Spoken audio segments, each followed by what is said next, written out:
following is a presentation of the Belly Up Sports Media Network.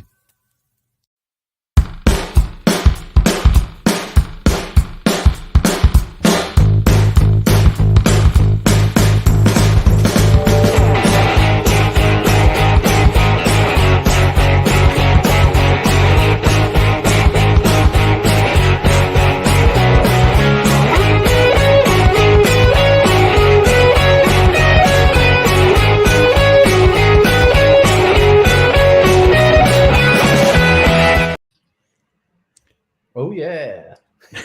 Do you want to be my girl? That's what was that? Jet? Yeah, That's Jet. Jet back in the day. Back in the day.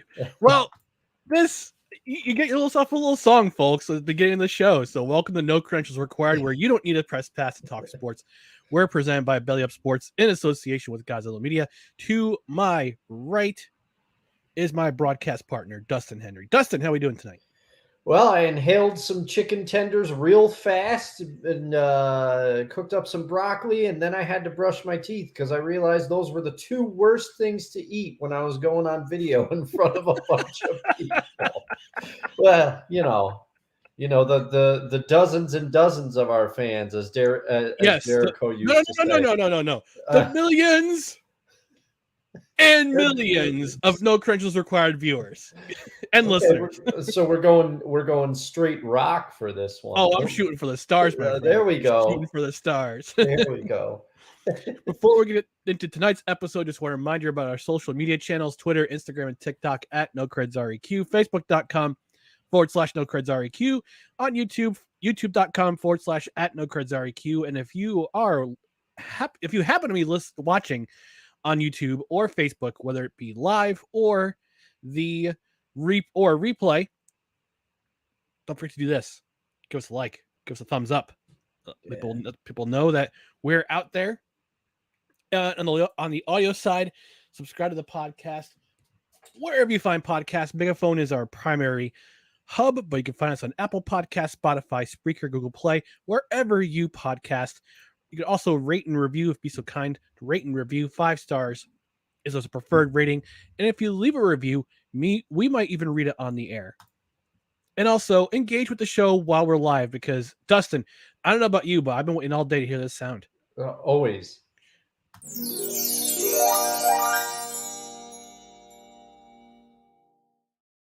That's right, folks. Engage with the show. We want your comments. And, because everything's algorithm controlled now, the more comments we get, the more likes we get, the more people notice this show, which kind of,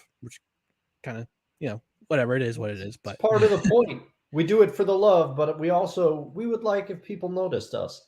Exactly. It's like that middle school dance. You're waiting for that particular girl to notice you, and you go watch her or go ask her to dance, and gotta do it. Do it. But most times I spent those middle school dances either on the dance floor with my friends or plastered to the wall. That I could just never get up the nerve. Well, this is going to be a pretty, I wouldn't say abridged version, but this is going to be a pretty streamlined version of the show, because tonight we are previewing the divisional round of the NFL playoffs. So we're going to start right away with Saturday afternoon showdown between the Jaguars and the Chiefs, 4:30 p.m. Saturday Eastern time. It's at Arrowhead. The Jaguars coming off that miraculous comeback on Saturday night, early into Sunday morning. They kicked the field goal to come back from a 27-point deficit and knock off the Los Angeles Chargers. Chiefs have home field advantage, so pseudo home field advantage, I would say, throughout the playoffs because of the whole situation with the Bills. But Dustin, what are your observations coming into this game? I know I said in the I happen to notice in the portion of the program, I said, can the Jaguars keep up with the Chiefs after rallying back on Saturday night?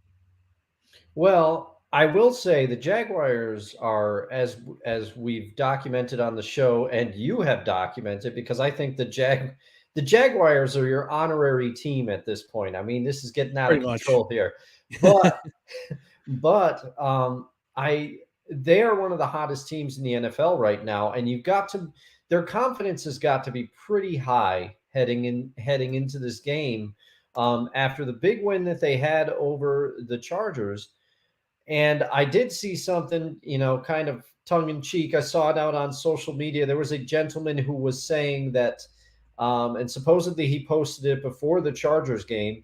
He said that Trevor Lawrence was undefeated on a Saturday. He had never lost on a Saturday, and he went 52-2 in high school, and he only lost under the Friday Night Lights. And he went through all his stats, and then he said, the Jaguars are going to beat the Chargers, and they might beat the Chiefs. You heard it here first. Now, with all that said, I disagree. I think this is unfortunately where Fearless Doug down in Duval and Trevor, and I think their great run ends. I think the Chiefs are just going to be too much. I think the Jaguars defense has played a little better, like to close out the season. The Chargers first half notwithstanding.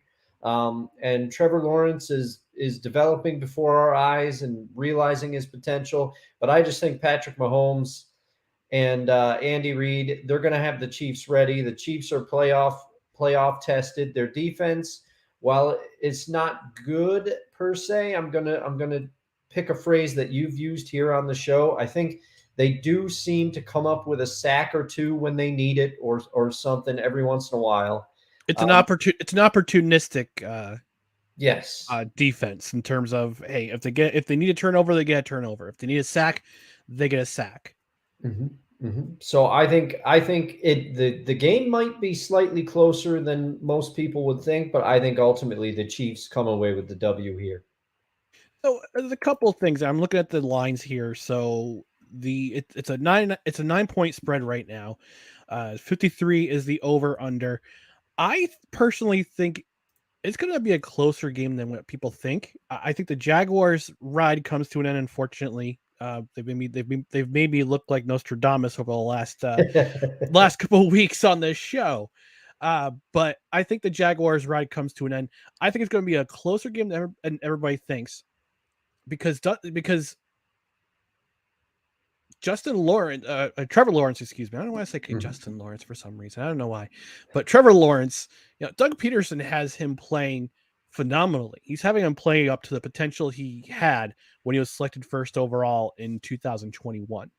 And it takes a quarterback to know a quarterback. On the other side of the ball, you have the magicians known as Andy Reid and Patrick Mahomes. I think this is going to be a high scoring affair. I think the Chiefs are going to get that. I think they're going to get that sack. They're going to get that turnover. But the Jaguars are going to keep it close. And it's not off. It's not the skin. Nothing off the skin of the Chiefs' nose. But it's the way the Jaguars played the Chargers in the second half of that game last week. You're now, granted, Brandon Staley's not on the other side of the ball. Yeah. This is not Brandon Staley. This is not somebody who relies entirely on analytics and not on just play calling and deciding to do the right thing. Now, if the Chiefs go up early, and they go big early, expect them to run the ball. Expect them to run the ball or try some trick plays that are really short passes that'll try to keep the clock going. But if this is a closer game than everybody thinks it's then what the lines indicates, they're gonna have to pass a lot more, and I think it's gonna be a closer game. I'm taking the Jaguars. I'll take the points for the Jaguars. Okay. Chiefs will win. Jaguars will cover. Take the over. I'm with you on all your logic here. But the wild card, the Charlie Kelly wild card of the week for me, wild card bitches, is Doug Peterson. He's gonna call plays with reckless abandon, because I guarantee you he's already telling his guys, hey, we got nothing to lose, and if we knock the Chiefs off, it'll be the biggest win of the playoffs by far. And he said, and I think he's going to tell him, hey, this is our season. And I think he's gonna play like it. Expect him to go for it on fourth downs. If it's close, expect him to go for two. You never know. So that to me is the wild card. But as you astutely pointed out, Andy Reid, he got over his clock management issues he used to have earlier in his career in Philly. And he knows how to coach a game, and he knows how to stretch and bleed the clock. And as you said, if the Chiefs get out to a fast lead, then that's what they'll do. And I, for one, I hope that does not happen. I hope that both teams get a chance to air it out, because I think it could be highly entertaining. And also shout out to Evan Ingram, who has managed to put together a heck of a run to close out the season. And appears to be healthy and finally the athlete that the Giants thought they were getting when they drafted him. Yeah, left for dead by the Giants, a great pickup by the Jaguars. He gives them that extra receiver on top of the other receivers they have. And don't forget, we talk about the Jaguars. Talk about the Jaguars a little bit. People forget they got Calvin Ridley at the trade deadline for a fifth-round pick. He's coming to the team. He's going to be with the team next year. So you think the Jaguars' passing attack is good now? Wait till next season. It's going to be even better. Yeah, I mean, we never thought we'd say this, but I mean, obviously, we all know that Calvin Ridley, provided he returns to be the player that he was before everything happened. And I see no reason why he wouldn't, because it was an injury. We all know the story. But Calvin Ridley, we knew what kind of player he was. Yep. But now Christian Kirk has been phenomenal. He's been better than anybody thought. So they could be one of the best 1-2 wideout combinations in the league. Yeah, he's worth the money the Jaguars pay to reset the market for all wide receivers. As I mentioned, as I astutely said way back at the beginning of the year. Yes. So we got a comment in the chat. We got our buddy Snowman from Snowman Multimedia Sports. Hey, Snowman, what's going on, buddy? Thanks for jumping in the chat. Dustin, what's your final prediction for a score for this game?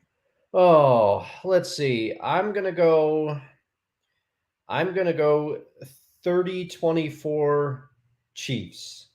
Okay. That's what we'll go here. I'm gonna say 31-28 Chiefs. Okay. Wow. All right. So you've got, because like I said, I'm taking the over and the Jaguars. I think the Jaguars will cover. Yeah. But I'm not a prognosticator in terms. So anyone who's out there has sportsbook, don't take my word for it, because I suck at sportsbook. Okay. That's why I make little bets, like teeny tiny bets, like $1 bets. I don't make huge bets. I don't have that kind of scratch. Oh, you mean you didn't mortgage your house like I did on this game? Uh-oh.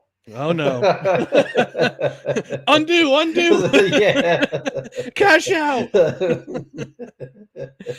We're going to move on to the Saturday night game, which is Giants at Eagles at Lincoln Financial Field, 8:15 p.m.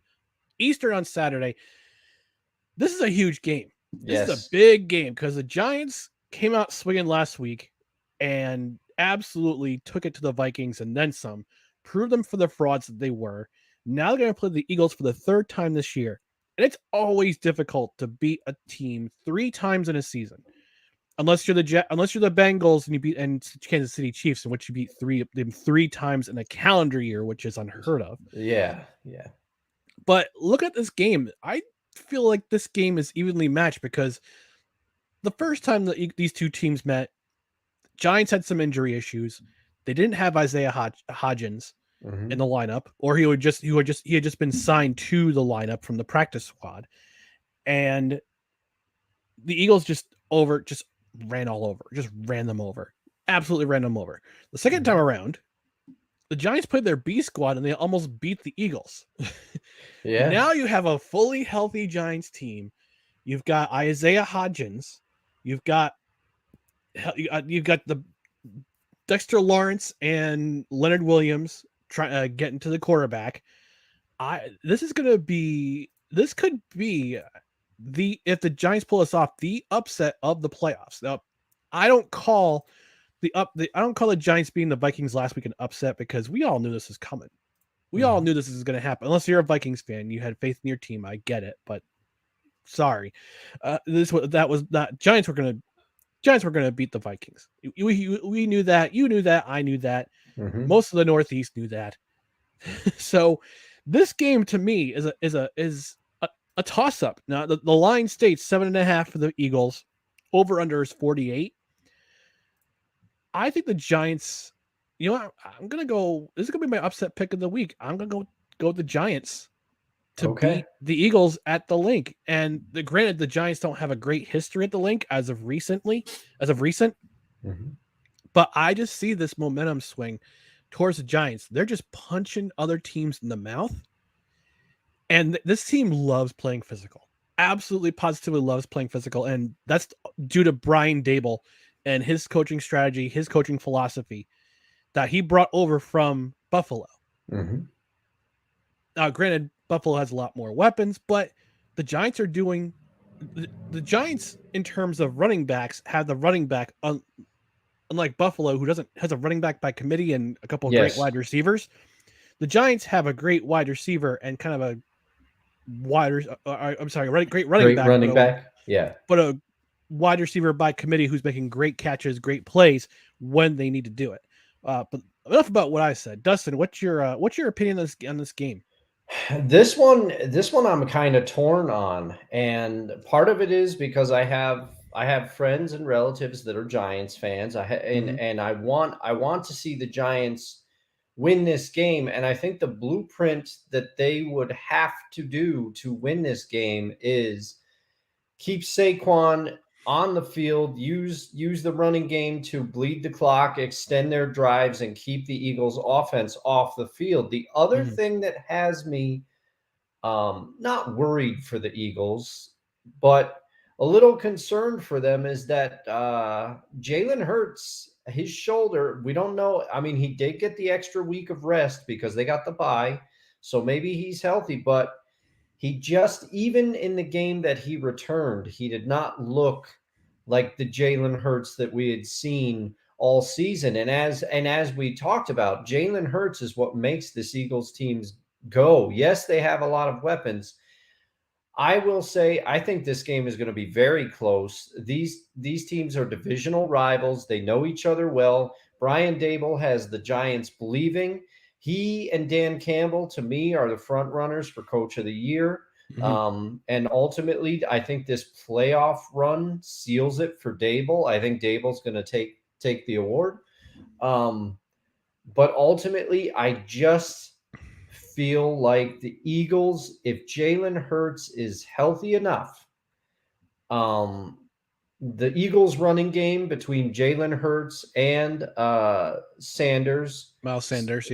Sanders has been much better this year than he has in years past, and they have some other backs that they like to pepper in there to run the ball. And let's be honest, Jalen Hurts is their lead running back in addition to throwing. I think this game is going to be very close, but I think the Eagles pull out a squeaker of a game. Like they barely escape with the victory here.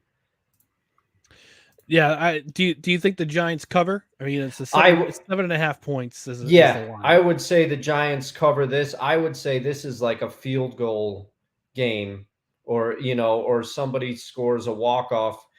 But I just have the feeling it's going to be like a field goal game. Somebody kicks. It could come down to who has the ball last, because I do. The Eagles defense has had points this year where they've looked unbeatable, and then they have those trap games. That was the first Giant game. That's the first Giants game. Yeah, and then they have those trap games where they let teams that shouldn't really score on them, which was the last Giants game. Yeah. So, and that was against their B squad, which was the best part of it. It was old Davis Webb was out there. Old Davis Webb. but that's I really think this game is, if I had to predict a final score, I say 33-30 Eagles, All right. I'm going to go a little bit lower on my score. I'm taking the Giants. I think they win. I think they get the game-winning field goal. Graham Gano with the Oh, game. there he I think is. it gets the walk-off 27-24. All right. He All breaks right. that curse at Lincoln Financial Field. And I know people are saying, "Oh, Ryan, you got a Giant shirt on." No, this is not a Giant shirt. This is an Albany Choppers shirt. If anybody's an old head from the Albany area watching, you'll know who the Albany Choppers are and what a monumental failure they were back in the day. But anyway, we're going to take a quick commercial break from our friends at Invader Coffee. Stick around for more No Credentials Required. This episode of No Credentials Required is brought to you by Invader Coffee. For the coffee lover who wants good, quality coffee with no bullshit and no filler, Invader Coffee is an ultra-premium, veteran-owned coffee company proudly delivering only the best coffee your hard-earned money can buy. They aim to only serve the highest quality, organic, air-roasted coffee beans sourced from free trade farms all over the world. They keep things simple. The best coffee at an affordable price in order to provide you with the value you deserve for your morning boost. 100% fair trade, 100% organic coffee beans, 100% air roasted, 100% money back guarantee. Visit invadercoffee.com, enter promo code BELLYUP at checkout, and receive 15% off your order. That's right, folks. Visit the link on either the Facebook or YouTube description and also in the podcast description. That helps out the show if you order from that link. It's our affiliate link. You also save 15% off your order with the code BELLYUP. And Dustin, actually, Invader Coffee just released their limited edition limited release Valentine edition called Chocolate Lust. I might have to use the code right after the show and grab there you some. Go. There you I go. might have to, but I do. I was getting some myself. Yeah. I mean, I do, and I like to go. I never asked you this, but we're both Invader drinkers. But I like to go full bean because I like to grind it up. I like to use my French press. It's a whole thing on the weekends. What about you? Whole bean? Okay. Whole bean, fresh grind, and the French press. Yes, absolutely. Have my own method. I'll have to explain it in another episode of Credentials Required. How I make my coffee. I might have to do a tutorial too. Yeah, maybe we put that on the YouTube channel. There you go. There you go. Like the way you think. So on to Sunday's games. First game, Bengals at Bills, 3 p.m. Eastern on Sunday.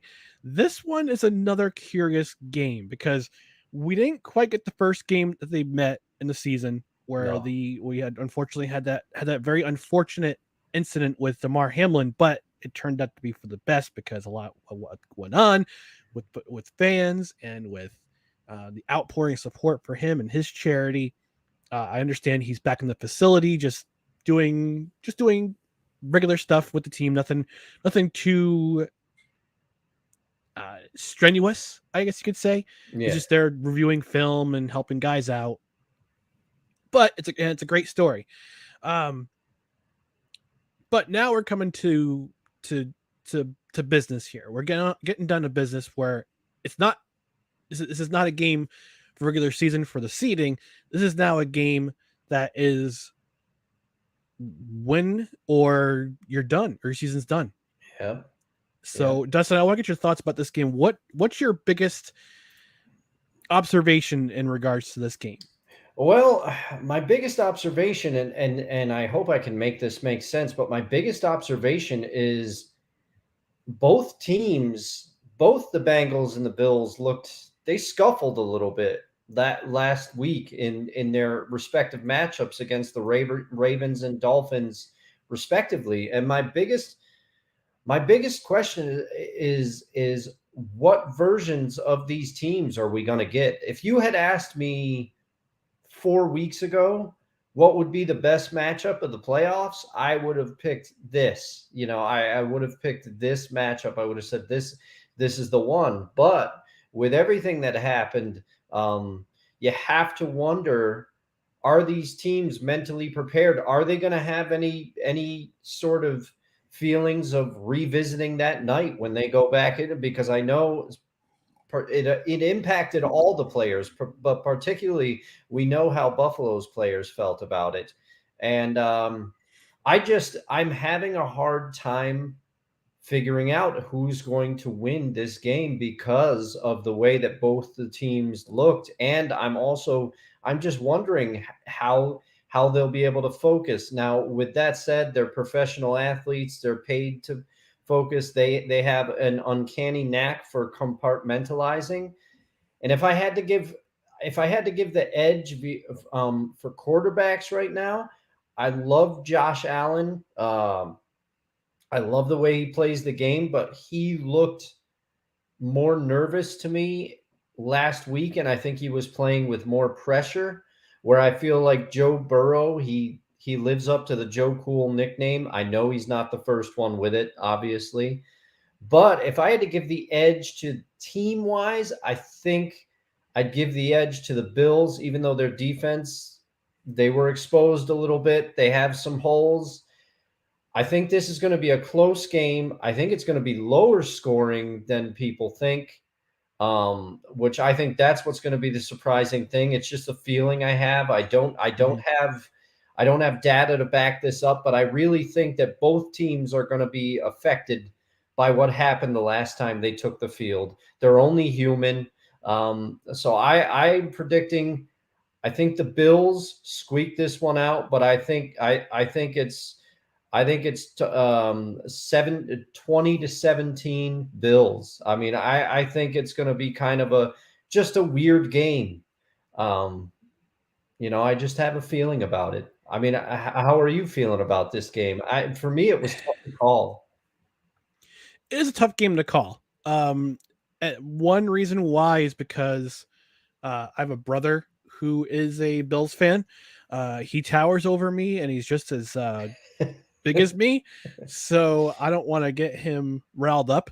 My nephew Christian is also a Buffalo Bills fan as well, because he got into them when he was out in college in Rochester. So, okay. So I was going to say he's leaving his dad in the dust there. There's a little betrayal in the household. Although I will say my brother Jim's also kind of getting into the Bills too. Okay, so. all right. Only because again, brothers gotta support each other's teams, and even though I don't kind of want to because I'm a Jets fan, but anywho, that's neither here nor there. So yeah, this game is definitely a toss up in my mind. I'm gonna look at the line right now. Buffalo's favored by 5.5. The over under is 49.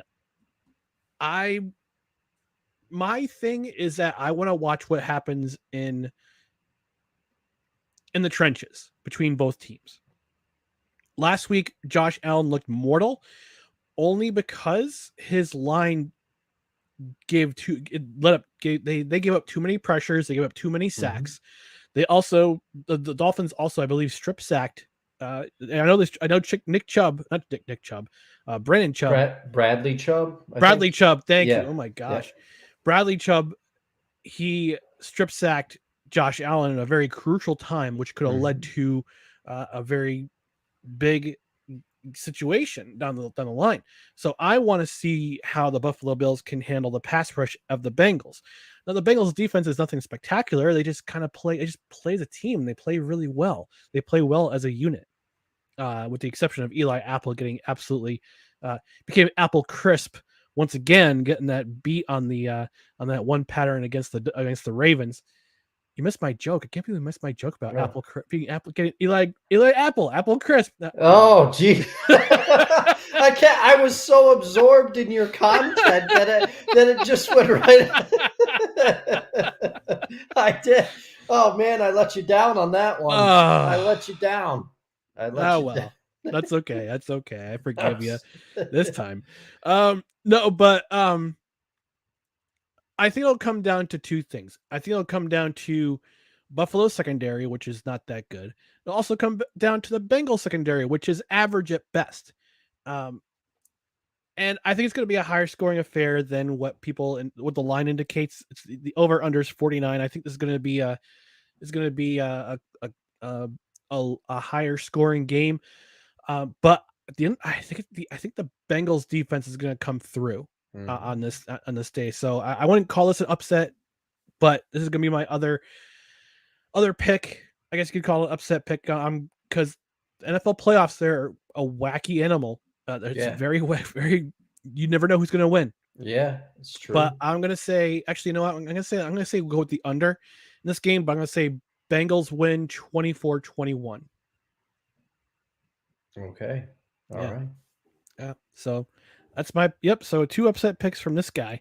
Now we're coming to what I think is the main event of the weekend, which is Cowboys at 49ers. It's the 6:30 Sunday game. This is going to be a fun game. Yeah. This is going to be an absolutely fun game to watch because I think this is the 9th time they've met in the playoffs, from what I understand. Yeah, I mean, this is like an old time rivalry coming back. These two teams have a history of hating each other, and whether it's players going I mean, Deion Sanders played for both of these teams, and Yep. I think Charles Haley. Yep, Haley also Charles played for Haley. both of those That's teams. I was just going to look up his name because I was going to say we should call this the Charles Haley Bowl. I couldn't remember his last name. He played for both, and I think I remember from watching a Football Life shout out. I seem to be just loving Football Life these days. And if you're wondering, Ryan, I did start the 72 Dolphins Football Life. I have not finished it. I have not finished it, but maybe after the show, I'll fire it up.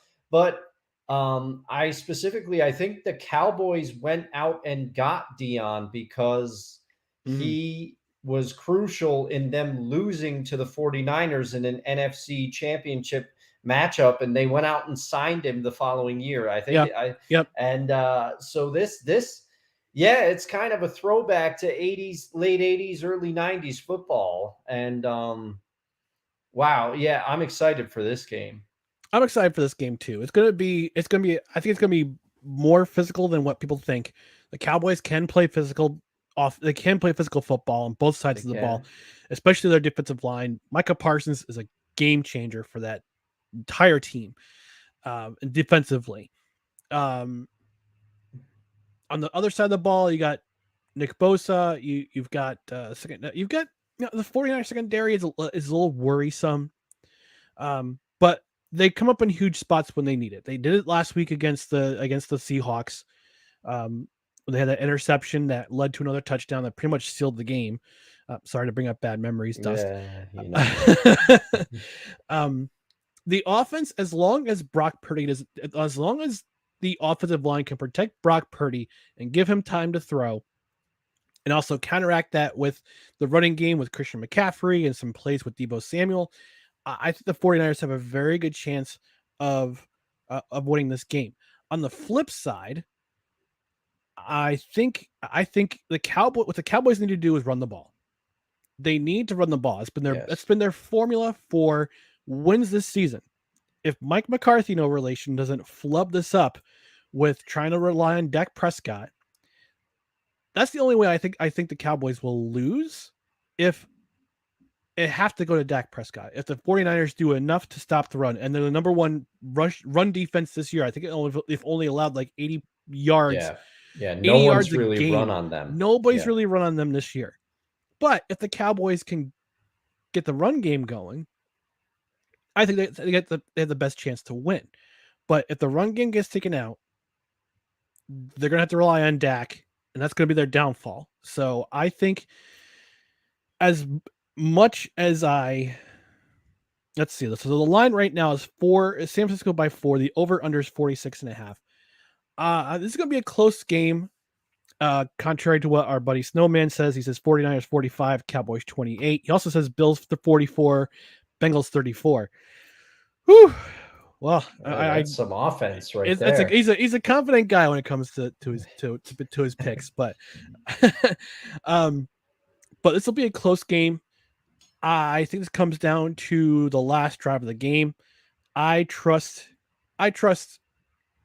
Kyle Shanahan enough to have faith in his offense to get the job done, and I think this is going to be a 6-point affair. So my final score prediction is going to be 49ers 34, Dallas 28. How about you, Dustin? What's your prediction for this game? Well, first of all, I like that score. I do like that score, and I think so. I'm going to go with the same score because I do think both teams are going to be able to. I think the Cowboys have enough weapons. I don't think the Niners defense is not going to be able to just completely shut them down the way that they've shut down some teams. And no disrespect to my Seahawks, but the Seahawks scored 17 on them, and the Cowboys offense is much superior to the Seahawks offense this year. And I will say, I should say, vastly superior. Come on, I got to go into my thesaurus here, and my much superior. Geez, it's live, everybody. But anyway, anyway, I think that if you stack these two teams up against each other, Cowboys defense has been very good for most of this year, but I give the edge to the 49ers defense. You stack the two coaches up against each other. Mike McCarthy has done well. He has not fallen into some of his traditional traps, but I give the edge to Kyle Shanahan. Give the edge to the Niners defense. And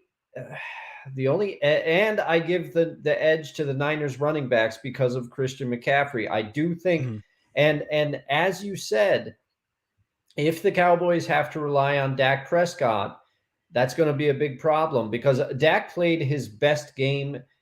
I think what is his best game that I've seen him play last week, and he's going to have to do that again against a vastly superior defense. I mean, this is not the Tampa Bay Buccaneers defense running around out here. So I'm with you on the score. I think it's going to be a good game. I think it's going to be a close game. But I also have the Niners winning this. I think it's just going to be too much. And I've also said it before, running the ball, if the Cowboys are going to use their blueprint that they've been using, they've got to use Tony Pollard more. If they rely on Zeke, he's done better than I thought he would this year, but there's been times where they go to put it in his hands, and I keep going back to that Texans game that they almost lost. They kept trying to have Zeke run it in for a touchdown, and for 3 consecutive ones, he couldn't do it. He just couldn't get it in there. Nope. So we got more comments. Snowman says, "I've been wrong before. I shall be wrong again." Like he eloquently says, "Again." LOL. Very Chris Jericho. But this is going to be a fantastic weekend of division playoffs. Absolutely. I think all these games have the potential to have upsets. They have potential to be close. Yeah. So we'll have some fun. No, I think this could be one of the finest weekends of football in recent memory, because last week had some good games, but we thought the Dolphins and Bills was going to be over fast. Same thing with the Ravens Bengals, and the most entertaining game on the slate was probably Chargers Jaguars. The Seahawks game panned out like most people expected, but these games, all these teams that are in here, any one of these teams, about the only game that I could see going sideways is possibly Jaguars Chiefs, and I don't think that's going to happen. Yeah. Snowman goes on to say, "You're fine, my man. I use a thesaurus myself at times." It's okay. Bebop Jones, new watcher, new audience member. Thanks so much for joining us. Bebop Jones says, "Go Niners." He also says, 49ers let Josh Jacobs run for 60 yards, number 1 rushing defense. Yes, I did mention that they were number 1 rush defense this year. Yeah. So it's going to be, I think it's going to be tough sledding for the Cowboys. They can't get their running game together. If they can't go to 2-headed monster of Pollard and Elliott. It's going to be a tough climb. It could be a bigger result, a much bigger result in terms of the points. But to get their run game going, it's going to be a much closer game. Yeah. The Charles Haley Bowl. It's going to be a good one. The Deion Sanders Classic. Yeah. And thanks to Bebopping on over to Bebop Jones. Thanks for stopping by. It's Bebop Jones, not Bebop Cowboy. Yeah. Yeah. Thanks for joining us, Bebop. We do appreciate it. But so my predictions, I've got for our list, I've got the Chiefs and the Giants on Saturday's games, Bengals and 49ers for Sunday's games. Dustin has the Chiefs, the Eagles, the Bills, and the 49ers as his predictions. We'll see what happens this weekend. All in chalk. Yeah. But we're in for a great. I think we're in for a pretty good weekend of football, Dustin. So let's adjourn here and let's go watch some. Let's wait till tomorrow to watch those games. But in the meantime, you can find us on our social channels: Twitter, Instagram, and TikTok at NoCredsREQ, Facebook.com/NoCredsREQ, and on YouTube at NoCredsREQ. Hit the subscribe button, hit the notification bell. If you're watching live or on the replay, smash that like button. If you're watching on Facebook, also give us a like. That we really appreciate it. And if you're listening on the audio side, subscribe to the podcast. Megaphone is our home base, but you can also find us on Apple Podcasts, Spotify, Spreaker, Google Play, wherever you listen to podcasts. And while you're there, if you can, give us a 5-star rating. That would always be preferred. And if you're so kind, if whatever platform you're on, if it allows you to review, leave a review. I might even read it, be so kind as to read it on the air. So for my broadcast partner, Dustin Henry, my name is Ryan McCarthy. You've been watching or listening to No Credentials Required, where you don't need a press pass to talk sports. We are presented by Belly Up Sports in association with Godzilla Media. Thank you for watching. Thank you for listening. And until next time, enjoy those games. Good night, everybody.